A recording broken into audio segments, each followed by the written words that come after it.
দিল্লির বঙ্গভবনে তৃণমূল ত্যাগী এনসিপিআই সাংসদদের সঙ্গে বৈঠক রাজ্যের মুখ্যমন্ত্রী শুভেন্দু অধিকারীর। এনডিএর শরিক নাকি বিজেপিতে মিশে যাবে এনসিপিআই।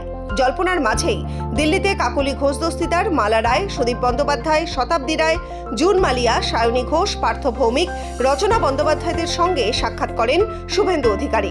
1 ঘন্টারও বেশি সময় ধরে চলে সেই বৈঠক। রাজ্য সরকারের সঙ্গে সমন্বয় রেখে কাজই এদিনের বৈঠকের নির্যাস বলে দাবি শতাব্দী, রচনাদের। এদিনের বৈঠকে ছিলেন বিজেপি সাংসদ সুখেন্দু শেখর রায়, সুস্মিতা দেব, প্রকাশ চিকবড়াইকো। যদিও বৈঠক নিয়ে একটি কথাও বলতে চাননি সুখেন্দু শেখররা। জানান, কিছু শুনতে হলে লোকসভার সাংসদদের কাছ থেকে শুনুন। ये आरसी कॉल था। इसके अलावा मुझे कुछ बोलना नहीं है। अगर कुछ सुनना है तो आप लोकसभा एमपी को से बात कीजिए।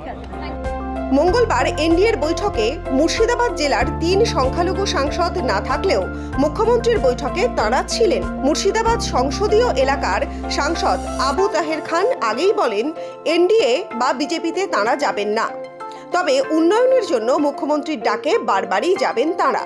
সেখানে দ্বিমতের কোনো প্রশ্নই নেই। স্বাভাবিকভাবে মঙ্গলবারের এই বৈঠক জল্পনা বাড়িয়েছে রাজনৈতিক মহলে।